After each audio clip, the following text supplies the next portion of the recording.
The reason this doesn't happen is for one thing, cowardice on behalf of Republicans. Because Trump and the Republicans do more to protect the gun lobby in America than they do to protect our kids. You know, speaking of kids, I believe it was 13 years ago this weekend, right around now, that we all went through Sandy Hook. That was a time when I remember waking up the next morning after crying a lot, being a mom of two kids, and just the empathy that went out for those families. I thought, okay, this is the point. This is it. This is where we are going to do something. You had the Manchin-Toomey bill that was, I believe, in April, voted down just by a lot of pushing to get that thing through. Is Congress at some point going to find a tipping point where they say, okay, we have got to signal to Americans we are doing something. This is the point. We've got to do it.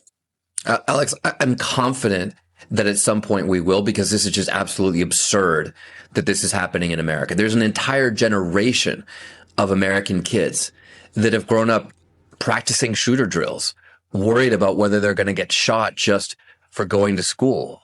And that means an entire generation of parents is worried about that too. I mean, I wonder about my 4-year-old and my 7-year-old. Are they going to grow up in this culture as well?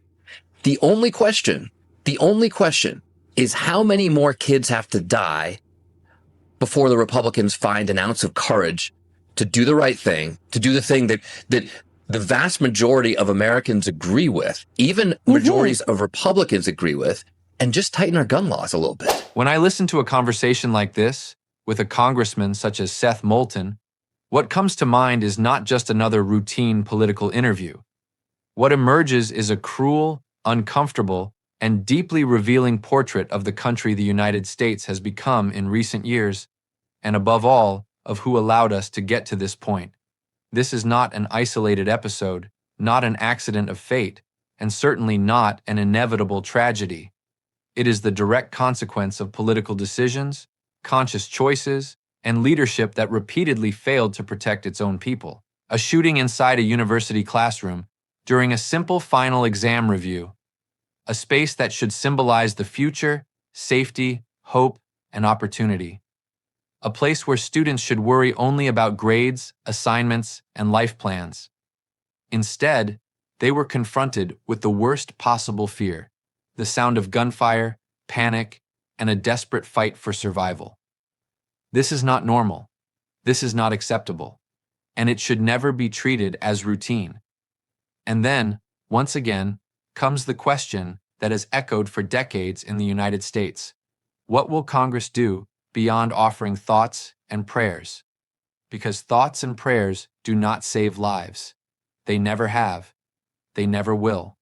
They are empty words used as a political shield to justify inaction.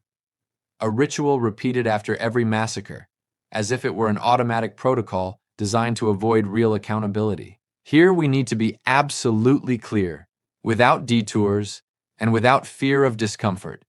This is not a failure of the system. This is the system working exactly as Donald Trump and the Republican Party want it to work.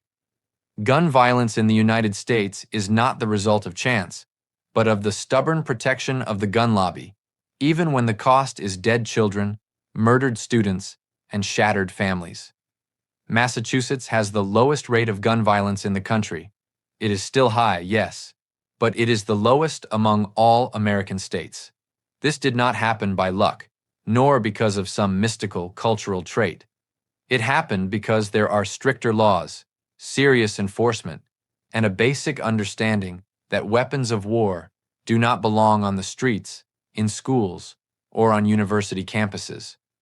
And it is important to emphasize, the Second Amendment still exists in Massachusetts. No one abolished the Constitution. What was done was to establish reasonable limits. This should be obvious to anyone minimally rational, but it isn't. And it isn't because of ignorance. It is because of political cowardice. Trump and Republicans prefer to protect the gun industry rather than protect American children. They prefer to please campaign donors rather than confront the NRA. They prefer fiery speeches about freedom rather than face the blood spilled in classrooms. 13 years ago, Sandy Hook. Small children murdered inside an elementary school. a profound national trauma, the kind that should mark a definitive turning point. Many Americans across the political spectrum believed that would be the limit, that after that, something would finally change. It didn't. Bills were buried, proposals were blocked, and politics moved on as if nothing had happened. Donald Trump, years later, not only ignored Sandy Hook, but helped radicalize the debate. He turned even the smallest attempt at gun control into an ideological attack, into a culture war. And the result is devastating. Today, there is an entire generation of American children growing up doing active shooter drills. Children who learn how to hide, stay silent, and survive massacres. This is not freedom. This is institutionalized fear. Meanwhile, Trump and his allies continue asking the wrong question. How many laws would be enough? The correct question is far more brutal and direct. How many children still have to die for you to find the courage? Because polls repeatedly show that most Americans, including many Republicans, support some tightening of gun laws. The problem is not the people. The problem is those who govern. This pattern of irresponsibility does not stop at domestic policy. It repeats itself alarmingly in foreign policy.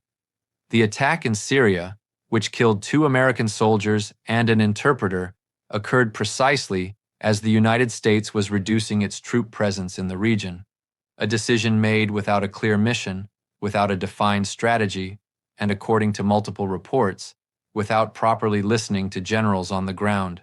The military itself acknowledges that ISIS remains a real threat. Withdrawing troops prematurely does not reduce risk, it increases it. But Trump governs by impulse. He makes military decisions as if he were running a geopolitical reality show. There is no long-term planning, no clarity of objectives, only improvisation. And then comes the question the White House refuses to answer. What is the United States mission in Syria? What exactly are we trying to achieve? Are troops the best tool, or would diplomacy be more effective? Trump does not explain. He acts. And when something goes wrong, he pretends to be surprised. The same script repeats itself in Venezuela.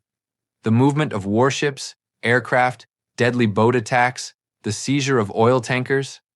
At what point does this stop being pressure and become an undeclared war? That line is already dangerously blurred.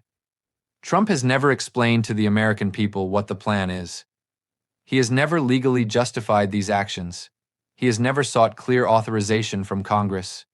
Serious legal scholars are already debating whether these attacks constitute war crimes or extrajudicial killings. This is not rhetorical exaggeration.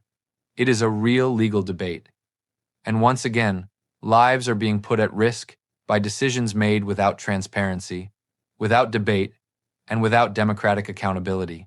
When we put all these pieces together, gun violence at home, impulsive military decisions abroad, contempt for Congress and the rule of law, the picture is clear and frightening. Donald Trump does not lead. He reacts.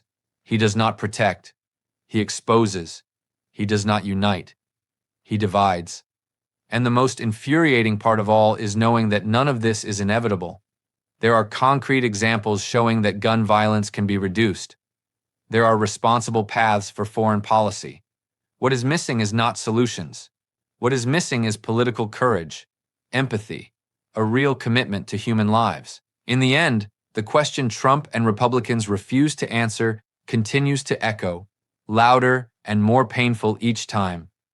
How many lives still have to be sacrificed to sustain this political cowardice? Because every vote against reform, every empty speech, and every minute of inaction is a conscious choice, and choices have consequences. In today's United States, those consequences are being paid for with blood, silence, and fear.